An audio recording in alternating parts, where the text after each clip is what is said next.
Hello students, welcome and welcome back to lights of lessons. এতদিন পর্যন্ত Indian পলিটির 3টে video upload হয়ে গেছে, সেটা সম্পূর্ণটাই ইভলিউশন অফ ইন্ডিয়ান কনস্টিটিউশনের উপর। আজকে আমাদের ফ্রেশ একটা নেক্সট টপিক স্টার্ট হতে চলেছে, সেটা প্রিয়াম্বল অফ কনস্টিটিউশন। তো শুরু করা যাক আজকের টপিক, প্রিয়াম্বল অফ কনস্টিটিউশন। এই স্ট্রাকচার কিন্তু যখন ইন্ডিপেন্ডেন্স টাইমে হয়েছিল, সেই ইন্ডিপেন্ডেন্স টাইমে কিন্তু স্ট্রাকচার বলতে 395টা আর্টিকেল আর 8টা স্কেডিউল ছিল।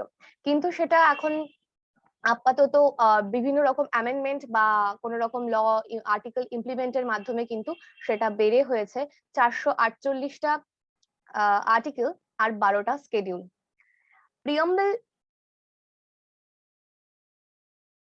প্রিয়াম্বল কিন্তু যখন কনস্টিটিউশন তৈরি হয় তখন থেকে কিন্তু প্রিয়াম্বল তৈরি হয়েছিল। সেটা কিন্তু কিসের ওপর, the objective of resolution by Jawaharlal Nehru যে স্পিচটা দিয়েছিলেন তার উপর ডিপেন্ড করে কিন্তু প্রিয়াম্বলের একটা স্ট্রাকচার তৈরি হয়ে গিয়েছিল।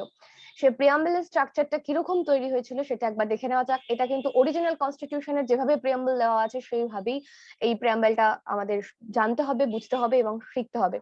We the people of India, having solemnly resolved to constitute India into a sovereign, socialist, secular, democratic republic, and to secure to all its citizens justice, social, economic, and political liberty of thought, expression, belief, faith, and worship, equality of status and of opportunity, and promote among them all fraternity, assuring the dignity of all individuals and the unity of integrity of the nation.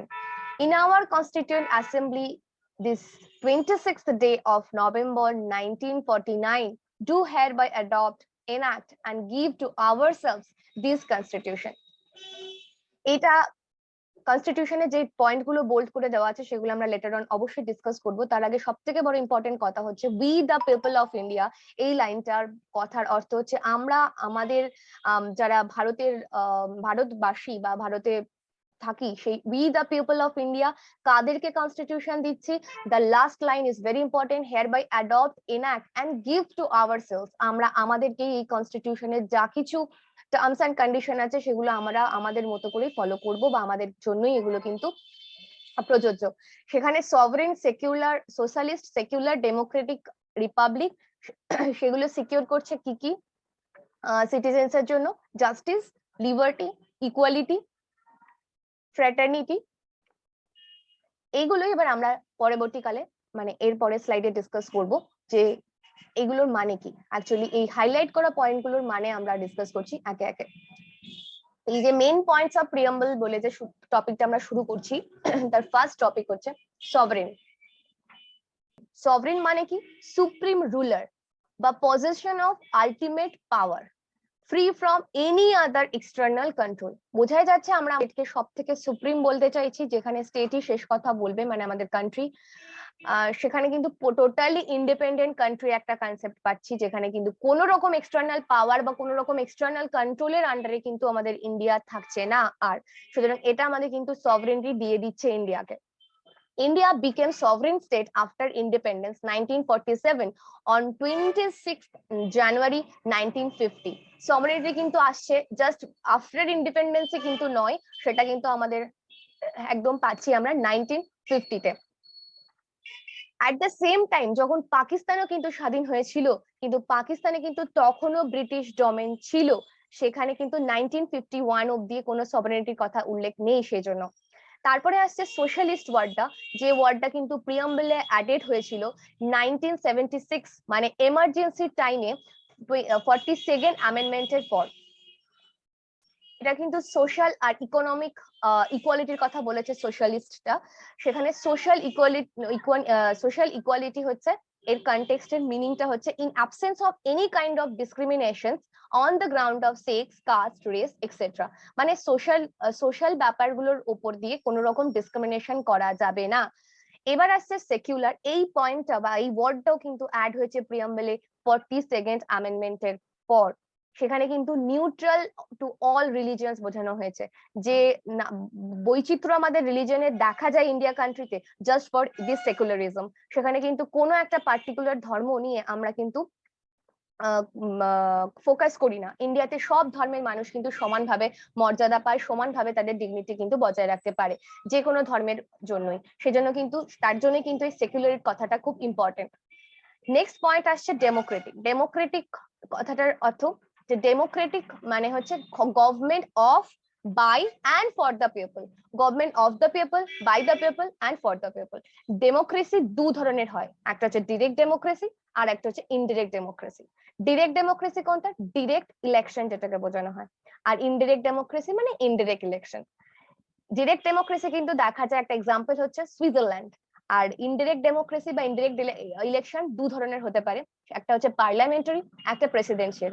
পার্লামেন্টারিটা obviously example India, আর একটা presidential সেটা হচ্ছে USA. এবার next point হচ্ছে republic. Republic হচ্ছে state in which supreme power is held by the people and their elected representative. মানে আমরা আগেই পড়ে রেখেছি একটা ওয়ার্ড প্রিয়াম্বলের মধ্যে, যে আমাদের পিপলরাই কিন্তু এখানে সুপ্রিম অথরিটি একটা হোল্ড করছে, কিন্তু তারা নিজেরা কোনো রকম কিছু কন্ট্রোল করতে পারে না। তারা তাদের রিপ্রেজেন্টেটিভকে বাই ইলেকশন ভোট করে তাদেরকে একটা পজিশনে পৌঁছায়, তারপরে সেই ইলেক্টেড মেম্বার্সরা কিন্তু কন্ডাক্ট করে কিভাবে ইন্ডিয়াকে কন্ট্রোল করা হবে, কিভাবে ইন্ডিয়ার সবকিছু রেগুলেট করা হবে। সেই অথরিটিটা দেওয়া আছে কাদের? ইন্ডিয়ানদের ওপর। সেই জন্যই কিন্তু রিপাবলিক কথাটা এখানে প্রযোজ্য। রিপাবলিক মানে যে supreme power is held by the people of India and their elected representative. ঠিক আছে, তারপরে নেক্সট পয়েন্ট হচ্ছে, আচ্ছা, India at the time of democracy and republic, although Britain is democratic country but not republic. India কিন্তু একই সাথে Democratic and Republic দুটো ওয়ার্ডই কিন্তু ইন্ডিয়ার সাথে প্রযোজ্য। ইন্ডিয়ার ইনডিরেক্ট ডেমোক্রেসি দেখা যায় আর রিপাবলিকও অ্যাজ ওয়েল অ্যাজ। কিন্তু ব্রিটেন একটা এমন একটা এক্সাম্পল যেখানে কিন্তু ডেমোক্রেটিক কান্ট্রি বাট কিন্তু রিপাবলিক নয়। ভেরি ইম্পর্টেন্ট একটা এমসিকিউ আসতে পারে এখান থেকে, যে ইন কোন কান্ট্রি যে Republic as well as Democratic, but এমন কোন কান্ট্রি যে রিপাবলিক নয় কিন্তু ডেমোক্রেটিক? তাহলে আনসার হবে কিন্তু Britain. Next point, move on to the next point, that is justice. আচ্ছা, as per the Russian revolution justice কিন্তু three types, mainly three types. এর আদার টাইপস রয়েছে, natural justice, procedural justice, but mainly কিন্তু Russian রেভলিউশনের উপর depend করে three types এর justice রাখা হয় বা আমাদের পড়তে হয়। সেটা হচ্ছে social, economic and political justice.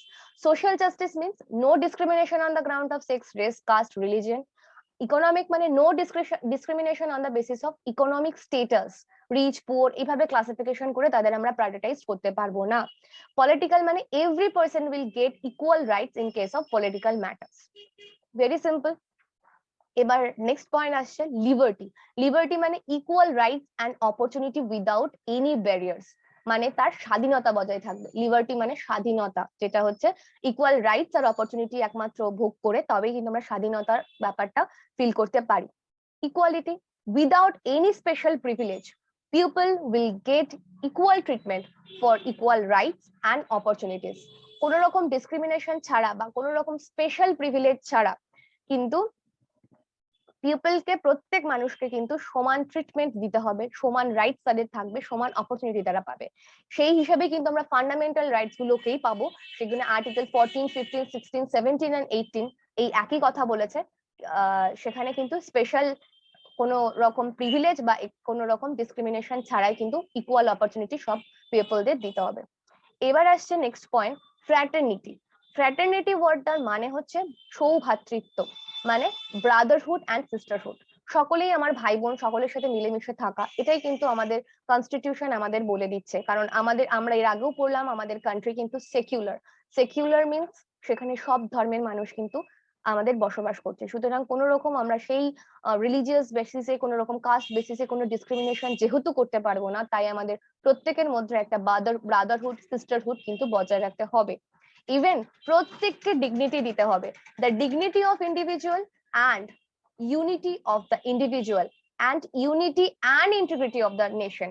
যে আমরা প্রত্যেকে যদি প্রত্যেকের ডিগনিটি আর ইউনিটি বজায় রাখি প্রত্যেকের সাথে, তাহলে কিন্তু সেটা একমাত্র ইউনিটি আর ইন্টিগ্রিটি কিন্তু নেশনের বজায় রাখতে পারে। তো আজকের ক্লাসটা প্রিয়াম্বলের উপর এইটুকুই। নেক্সট ক্লাসে দেখা হচ্ছে আবার। যদি এরকম ভিডিও আরো পেতে চাও, এই ভিডিওগুলো আরো ভালো লেগে থাকে, তাহলে প্লিজ লাইক, কমেন্ট আর শেয়ার করো। কোনো রকম ডাউট থাকলে আমাদের ডেসক্রিপশনে দেওয়া মেলে তোমরা নিজেদের ডাউট মেল করে জানাতে পারো বা কমেন্ট বক্সে লিখে জানাতে পারো। আমাদের ভিডিওটা অবশ্যই শেয়ার করো আর চ্যানেলটিকে সাবস্ক্রাইব করো। থ্যাংক ইউ, দেখা হচ্ছে নেক্সট ক্লাসে।